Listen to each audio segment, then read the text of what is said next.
Xapo clarifies, Ulbricht cries foul, Dogecoin Litecoin team up, wow. Today is Tuesday, August 5th, 2014, and the price of Bitcoin has slipped a bit to around $580.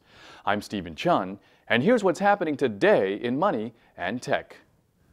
In response to the wave of angry customers' concerns over the unexpected debit card fees, Xapo has released a new blog post explaining where these additional fees came from and how they plan to deal with them. In the post, Xapo explains that the new fees posted with their debit card launch are actually imposed by the existing third-party program through which the cards are currently issued, promising instead to uphold their original announcement that there would be only a one-time fee of $15 and directly reimburse any additional service fees that users are charged by the third-party provider. However, along with this positive update came disappointing news.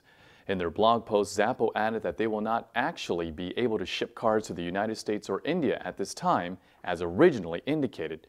So although the promise to reimburse added fees is a reassuring step forward for Xapo's new debit cards, U.S. customers will have to wait to try them out for themselves. Swedish Bitcoin exchange Xapo has announced a partnership with mobile transaction service Swish to enable customers to link their bank accounts and more quickly and easily send and receive funds from their mobile devices. And the best part is, there are no additional fees, at least from Xapo or Swish. Some banks may of course impose their own fees for transactions.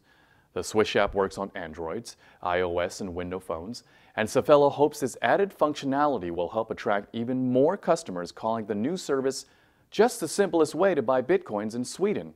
Argentina's only Bitcoin exchange, Unison, was forced to suspend customer deposits and bank transfers on Monday after its banking partners Banco Santander Rio and Banco Galicia suddenly closed its company accounts with little warning.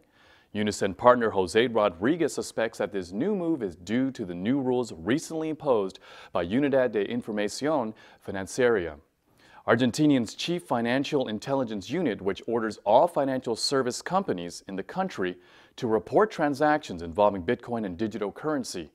Rodriguez, however, is not deterred, saying, "We have other banking relations and are working to open new ones in case any other contingency arises. Operations are continuing as usual."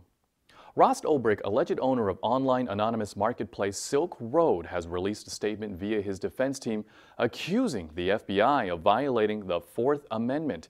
The statement claims that the Bureau did not have a proper warrant when they found the Silk Road's servers in Iceland. Ulbricht's defense has requested that the court drop all charges given that the federal government broke their own laws when seeking out the servers and acquiring evidence against Ulbricht. As the statement says, during the course of its investigation in this case, the government conducted a series of 14 searches and seizures. Some of the electronically stored information was obtained via search warrant, but other ESI was obtained via court order, and still other ESI was obtained without benefit of any warrant at all.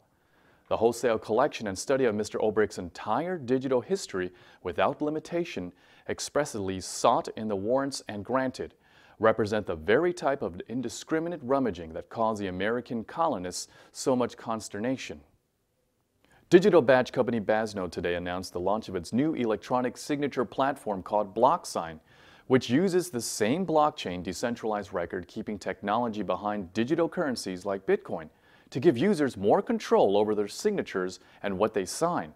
The new platform lets users upload a document and stamp it with their own unique unforgeable signature that is legally binding with the time and date, which could be valuable for everything from offer letters to sales agreements to NDAs.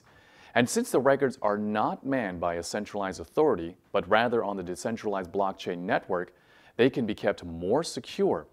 As co-creator Nicholas Thorne explains, our goal is to allow people to go about their daily business, sign documents, keep track of exactly what they've signed, and have full confidence that no one can ever change what they've signed or forge their signature. The blockchain is uniquely capable of making that possible.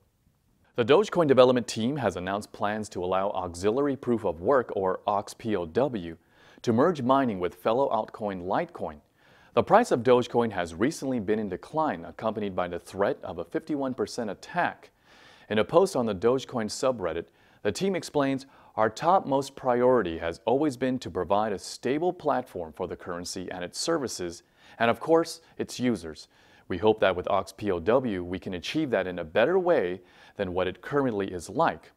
Litecoin creator Charlie Lee, who had initially proposed this idea back in April, says this move will allow the community to focus on what Dogecoin does best instead of worrying about defensive mining and network security. Domain name BTC.com has joined the $1 million value club frequented by supercars, robot soldiers, and Amazonian rock crystal bathtubs after reportedly being sold to Josh Garza of mining hardware specialists GAW Miners for $1.1 million. This sale comes about a month after the domain name had been put up for sale by an anonymous seller. No announcement had yet been made about Garza's plans for the domain name, but it's safe to assume it'll have something to do with Bitcoin. Money and Tech will be hosting the next Bitcoin Beginners Fair this evening at 20 Mission in San Francisco. Visit bitcoinbeginnersfair.com for more information and tickets. If you aren't able to join us, you can find videos of the previous Beginners Fair on our website, along with continued coverage of the recent Coin Congress conference and more information on today's news stories at moneyandtech.com. I'm Stephen Chun, and thanks for watching Money and Tech's Daily News Update.